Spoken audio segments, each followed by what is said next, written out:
Welcome to the newest episode of the Caucus Corner. Each week, we bring legislators and New Yorkers together to discuss some of the most pressing issues from the perspective of people of color. I am your host, Assemblymember Michael Szilagyi, chair of the Black, Puerto Rican, Hispanic, and Asian Legislative Caucus. Our theme for this year's legislative session is a demand for justice, a sentiment that resonates deeply as we confront the senseless gun violence claiming the lives of so many young Black and Brown people, particularly young men in our community. Studies show that Black men aged 18 to 25 die from gun-related homicides at nearly 19 times the rate of their white counterparts. Hispanic and Latino individuals are twice as likely to be killed by firearms as well. And Indigenous people face a firearm death rate almost 3.5 times higher. Study after study shows that gun violence is highly concentrated in a small number of neighborhoods that have historically been under-resourced and racially segregated. Today, we're going to dive into these issues, how they are impacting New Yorkers, and also how we can stop these racial disparities and tackle gun violence that runs rampant in our communities. Now let's jump into this very important conversation. First, we have really one of the most dynamic legislators here in the state legislature, and really, in our state, Senator Robert Jackson. Please give us an intro of, for the listeners, who you are and where you represent. My name is Robert Jackson. Hi, everyone. I represent the 31st Senatorial District, which is in northern Manhattan in the Northwest Bronx. Majority of the people that I represent are people of color. And I've said loud and clear that the average salary for New Yorkers is at a certain height, and then the people that I represent is below that. So we are struggling to survive and to make sure that families are taken care of. But I've been involved in education because I've said loud and clear, education is the key to uplift all families. It doesn't matter who you are, whether you're Black or white, Hispanic or Asian, whether you're rich or you're poor, that's an equalizer. And so I'm trying to make sure that all of our children, not only in New York City, but the entire state, get the type of education in order to bring them out of where they are to a higher level where they can take care of themselves and their family and be productive in society. And we cannot forget the Rockaways. Queens is in the house. We have with us Assemblyman Khalil Anderson.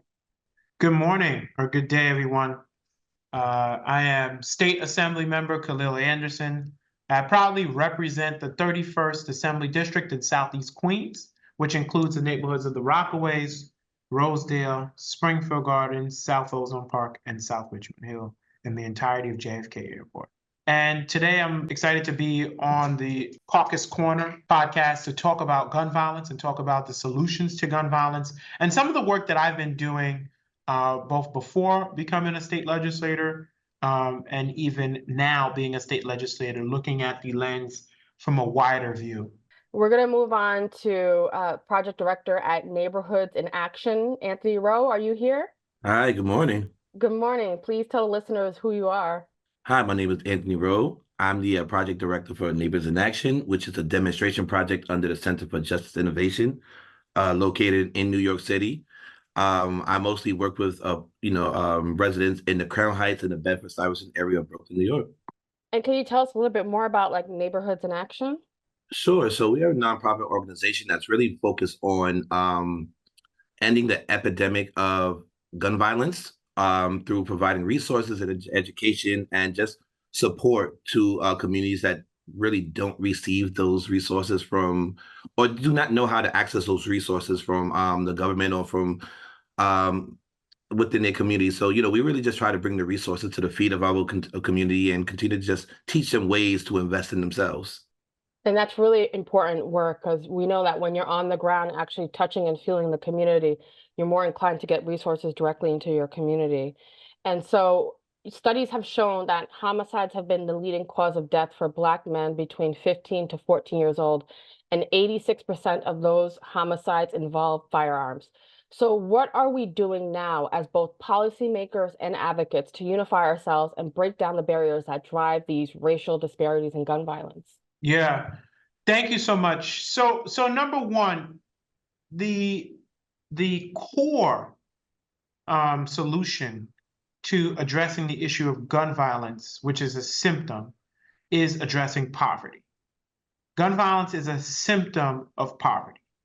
And when you have unequal access to resources, unequal access to the basic necessities, it requires you to enter an economy that may not be safe, an economy that is not most times the I'll just use the word cleanest for lack of a better adjective, but I think that we are looking to attack and address poverty. And so some of the programs that we've seen, both on the federal level and some of the stuff we've done on the state level to address poverty, is how we can work through it.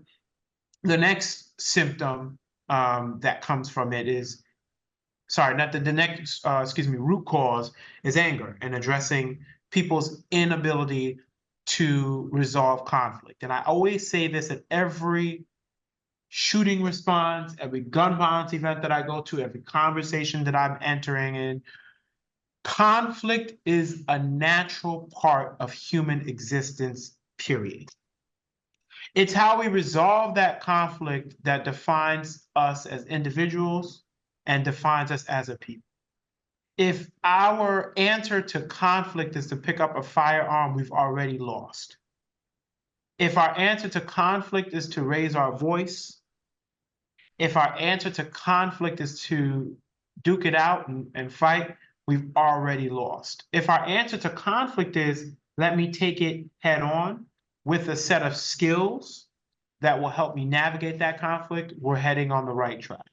And so I say those are the two things. And some of what I've done is I've put my money where my mouth is, and I've allocated resources to organizations and groups that are teaching conflict mediation and resolution across our neighborhoods here in the Rockaways and across Southeast Queens. And we're looking forward to continuing that work in the years to come. Well, I have to say that I remember quite clearly with my kids growing up, and they're now adults, that we did not have toy guns to play around in our apartment, our home, even though we have girls, and you would think that boys are more used to playing with toy guns and things like that, and I think that that is true. But even when we went to visit other family members, and where they had little toy guns and what have you, we did not allow our kids to play with guns like that. So education is very, very important. Monitoring what your kids are doing and making sure that they're engaged in productive type of activities so that they don't think about other things that will bring them down and cause harm to anyone else. So, we have many things. For example, we've had up in North Manhattan, a gun violence task force where we're talking about the issues and concerns of gun violence and how we're going to deal with that. And then, all of us are listening to the news and hearing reports of gun violence. And when I think of that, and I know that I represent part of the Northwest Bronx, where gun violence is too high for me as far as at all. And I always listen to where the violence is taking place. And unfortunately, the gun violence takes place in the majority of the boroughs of Brooklyn and the Bronx. And as you know, Brooklyn has over 3 million people. So it's the largest borough, obviously, in the city of New York. And in my opinion, if Brooklyn was just a city by itself, it would be one of the largest cities in the country. So just paying attention to focusing on anti-gun violence activities, such as after-school programs, gun buyback programs, and then, anti-gang programs and things like that will help to steer our children in the right direction. But we constantly have to monitor our young people, especially young men. I totally agree. On a community level, what we're doing over here at Neighbors in Action, we are fortunate to house the SOS program, Save Our Streets program. which is one of the first cure violence organizations outside of Chicago, to involve local community members who are known in the street and credible in the street. And we use outreach workers and violence interrupters to help sort of reach some of the harder to reach young people or community members within specific communities. So, we're, as I mentioned before, we're very boots to the ground, so we're out there interrupting bouts of violence, through mediations, through conflicts, but we're also providing, some of the harder to access resources such as counseling, group counseling, individual counseling, peer, grief group counseling, financial counseling, helping promote the idea of economic mobility out of poverty, wherein we're teaching young people and community members how to make money, right? But not just how to make money, but how to utilize it in a way that's going to help benefit your life and become constructive versus destructive. Investing in property, investing in a bank account, utilizing money to provide yourself with the things that you need, the essentials, versus some of the unsavory things that they've invested money in. But we also have a really, really, really, really big habit of trying to bring the resources to your doorstep. We feel like, if we bring it to your feet, it's harder for you to avoid it than to access it. And this is something that we're doing on a level, so really the cure violence groups within New York City and the gun violence awareness movement is really something that, I think collectively we really do well as a unit to really just try to take people who used to be the problem and now make them part of the solution. And it's true because we've seen here in New York State, when we made deep investments into programs and communities, we saw the incidence of gun violence go down. And I have to thank you and your organization for being one of those essential resources for young men, for young people, so that they can get their minds, right and ready to, serve their community. And, there is a lot of trauma around, incidents of gun violence. The statistic is that 9 in 10 survivors of gun violence experience trauma after these dangerous incidents. And these trauma, as you know, adverse childhood experiences, especially for young people, can impact them through their life. Are there programs that are had or on the ground that are helping firsthand people get through these mental health crises? There are. I mean, in our community, we have so many groups that are involved, and there are people that are willing to volunteer. So we had a gun buyback program at the Fort Collegiate Church, which is 1 block from where I live, is on 181st Street in Washington Heights. And that was very, very successful with Alvin Bragg, the DA, and others. But the most important thing, what we try to communicate with people and gun buyback programs, is that if you think, as some people say, you need to make sure you know what your children are doing. And, they hide things like anything else. So you need to make sure that we search and know where things are. And then, bring them in. If you have guns, bring them in. I've said loud and clear that if you are concerned about bringing a gun in, then reach out to me. I'll come and get it as long as you follow the protocol of, for example, just wrapping it around with tape, putting it in a bag, a box, and then we bring it into the precinct or bring it into a gun buyback program. Because Jackie Rowe Adams, who started a program for mothers Harlem Save, that basically who has lost children to gun violence. Jackie Rowe Adams, who lives in my district, very actively involved. She's over the period of time lost 2 sons to gun violence. And so I've said, I will take it in and give you the card or the money for it in order to get guns off the street. And then we have to watch what's happening. So many ghost guns are now being produced by children that have computers that can do that. And so we have to look at all of this in order to make sure that we're just trying to focus our children in the right direction. as parents and as guardians of just our communities. We have to be engaged in that. We cannot just sit on the side and see it happen. Yeah, so gun violence is a painful reality that has, settled in for our neighborhoods, and we're looking to change that dynamic. And so I've spoken to so many families, countless families and individuals whose loved one was impacted by gun violence. So number one, when you are a victim of gun violence, or your family's a victim, whether they're a survivor or they have passed on, there are resources that are available to you from the state of New York. That's why the piece of legislation that I helped pass this week, I wrote and pushed to get passed this week, Assembly Bill 4973, requires that the state notify the next of kin, so that if there is an individual that has fallen victim to gun violence, they can be made aware what resources through victim assistance is available to them.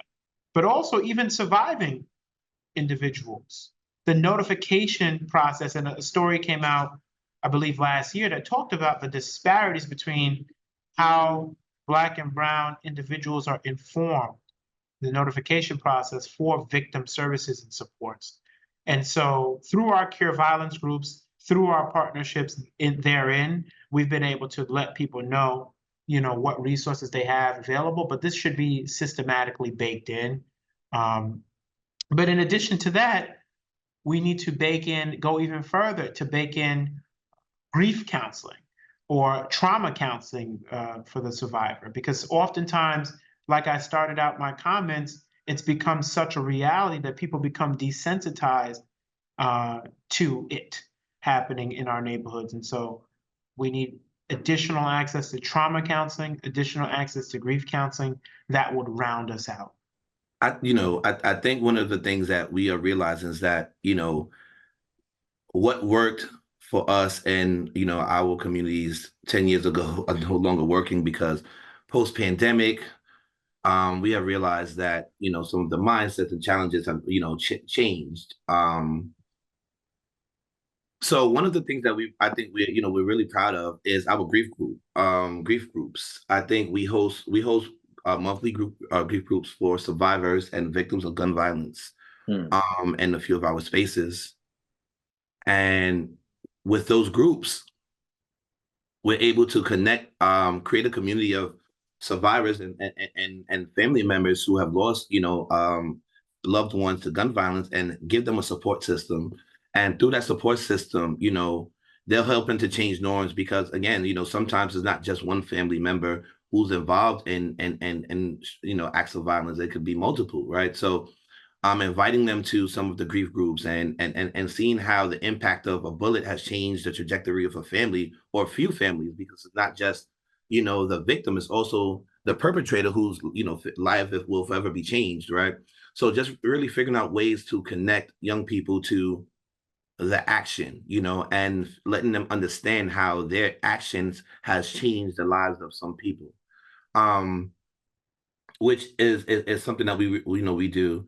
Through that, we also provide, programs through the VOCA, our VOCA grant, which we're able to provide financial assistance to assist with burials or hard times for families, because sometimes the victim is the breadwinner of the family, and that initial moment of, loss and grief, could create more trauma, because now we don't know how we're going to eat for the next couple of weeks, or as we deal with the pressures and the weight of burial and the bereavement period, we don't know how we're going to make ends meet.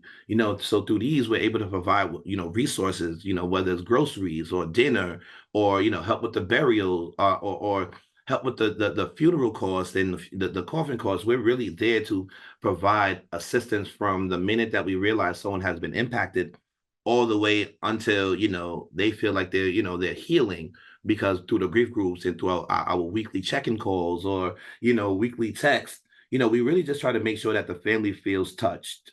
But also, we really want to make sure that the young people are aware of not only just the damage, but also how reconstruction can happen whether you're a part of the initial act of gun violence or not, reconstruction is a really important thing.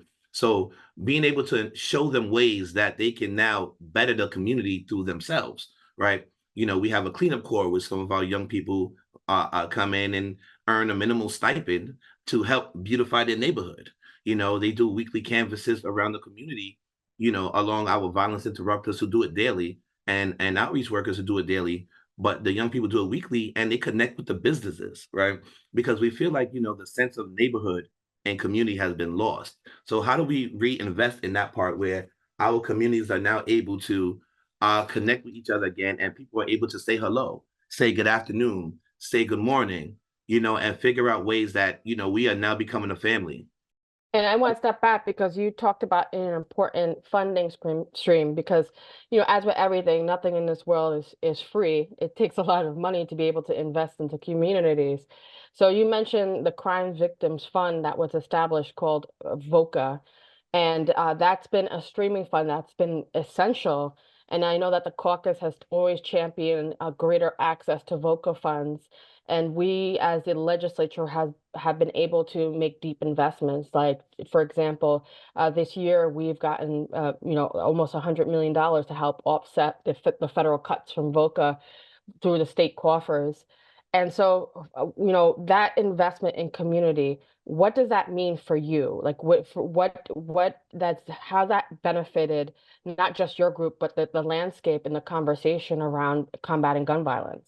You know, I think one of the things that for us as an org, I as seeing the sense of relief on a family member's face, on loved one's face when they feel one less pressure, is great. That look of reprieve, because you know sometimes when these things happen, you know the initial trauma and then the aftershock trauma of how we are going to make ends meet feels overwhelming and feels you know burdensome, and you know being able to utilize these funds to directly impact you know a particular trauma is crucial, you know. And you know we're grateful that we have such great support with you know through the VOCA fund, and you know access to a lot of our clergy members who are able to, you know, sometimes officiate the program, the funerals for free, or you know, utilize their churches for free for the services because they realize that it takes a village, you know. So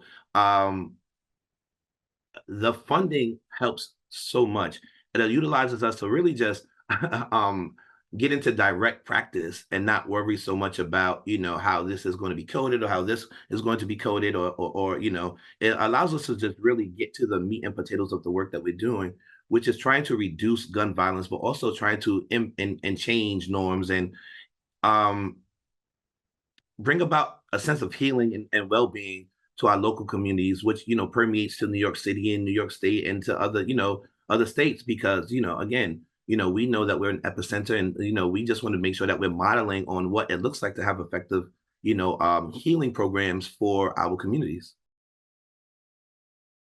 Clearly, the government has a responsibility to work with community leaders in order to ensure, one, the safety and security of all of the people of our communities, uh, and knowing that, for example, you know, making sure that there's funding for summer jobs, summer youth jobs, so that kids are engaged, children are engaged in productive activity and earning some money. It's very, very important, especially for young teenagers, but also to deal with the mental health issues that are out there. Um, I remember not too long ago, there were meetings at Boys and Girls Club of Harlem where leaders in our community spoke out to the representatives of our government at the local level and at the statewide level to what was needed, and engaging people, like Anthony said, as far as in our churches and our community-based organizations, and funding those groups in order to address where gun violence may take place. Then, for example, I forgot her name in Harlem, that they send the bus out there and then they engage the community about safety and about the gun violence situations that are. You talk about Erica Ford? Erica Ford is one, yeah, but there's others in Harlem and all over the place, which they need funds in order to operate and to move to areas where, for example, gun violence is taking place, like right away, and not, for example, a week later, but on the spot, trying to deal with the trauma and to help people that need to help to survive. And that's important. And mental health issues, we see on the news where police are being called to a home because of a situation and wind up happening to, for example, kill some of the people that have a knife in their hand, and we're not really dealing with the mental health situation and bringing in teams that will address that. So we just have to be able to be more proactive in our approach in order to ensure the safety and security of the. And so, we're almost at the end of our conversation, and I just really appreciate both of your knowledge and information. We're almost at the end of a legislative session as well. And so is there any bills that are currently being considered? I can name a few, but Senator and Anthony, are there any initiatives or bills that you're hoping we can get done in these last couple of days? I wish solutions, not suspensions, help prioritize retroactive justice, mental health, Exactly. and opportunities to get to the root causes. You're a champion yourself, along with so many others. But obviously, education is so important in communicating with our children, engaging them in after-school programs, your Girl Scouts, Boy Scouts, things like that. Running track, team sports. These are activities that will keep our children focused, and hopefully, God willing, that they will be taken care of. Very true. Anthony? Ditto. I know that we're pushing a couple of initiatives that tackle ghost guns, and also we currently Glocks are with, as we talked about, 3D printing can be converted to an automatic weapon. And so we are pushing for a bill that would essentially force Glock to reform their design so it can prevent Glock switches. We're always going after ghost guns. And then another bill that we're pushing is also to ensure that we change the merchant codes. Currently, if you buy a firearm, it's logged in as a sporting good. And we want to make it so that it changes it to actually identify that it's a firearm or ammunition. It's always important to close the iron pipeline. So I know that, Senator Myrie has a couple of bills on that. There's a lot of initiatives that we're trying to push. And I know we could do a whole nother episode on this. And, I tell viewers, be engaged in the legislative process. We have a lot of active bills going on. A lot of bills are going to start going and passing, right? I hope, Senator Jackson, you pass dozens of bills before the end of the session. But at the end of the day, we have to tackle the root causes of violence in our community, and that means deep investments into our community. So, any last words, Senator, that you like our viewers to know about? Well, I would say to people that, for example, check with your local representative, both city council, state assembly, state senate. Stay engaged in what's happening from a legislative point of view. That's why in my office we put out an e-update every week, a Friday or Saturday. So we say if you would like to know what's happening in the 31st Senatorial District, please email us at jackson@nysenate.gov, and we will, if you want, to send you the e-update every week so you can see what's happening and be involved. And be ready to advocate for the issues and concerns that impact your families, such as education, such as housing, such as sanitation, environment. These are the things that are part of our daily lives on a continuous basis, and we need to ensure that we're being taken care of ourselves and our families, and that the government also is putting funds where we are saying needs to be placed, which is in our communities directly. So let me just thank you and Anthony for being part of this podcast, because we have to continue to get the word out there and then engage people in Q&As in the podcast. Thank you, Senator Anthony. Any final words for our viewers? I just want to thank everyone for and contributing to this community-based, community-wide fight, citywide, statewide fight to reduce gun violence and improve the quality of life in our communities. That is essential. When people look good, they feel good, and they're less likely to commit crimes when they are living in communities they feel intrinsically connected to. And we just really want to make sure that we're bringing back that feeling of connection to community, and helping to provide the resources and all the support that we get. The local organizations, all the cure violence organizations. We appreciate the support from the congressional level, state level, and we look forward to continue this fight alongside everyone and continuing to just help beautify our communities. So thank you again. And with that, Assembly Member Anderson, do you want to give some final thoughts on this topic as well? So, we've moved along packages of gun violence and violence prevention legislation over the years, particularly after the tragic shooting that occurred 2 years ago in the city of Buffalo. I have legislation right now, the SAVE Act, the School Anti-Violence and Education Act, which would ensure that schools across this state are teaching conflict mediation, gun violence prevention, curricula, and concepts so that people are astute and aware and can avoid it. But there's so much more that needs to be done.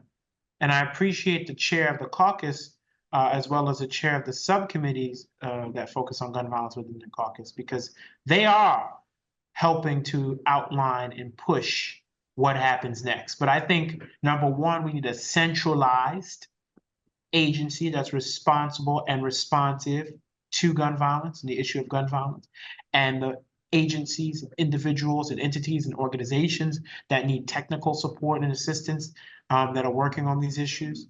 Number two, I think that we need to ensure that we, like I spoke about my bill, passing my bill and creating a synergy between the issue of gun violence and how we enter schools and support those students. Number three, I think we need more conflict mediation and resolution programs that will also pick up that young person that falls through the cracks and maybe struggling academically, maybe struggling financially, maybe struggling socially, and might be susceptible.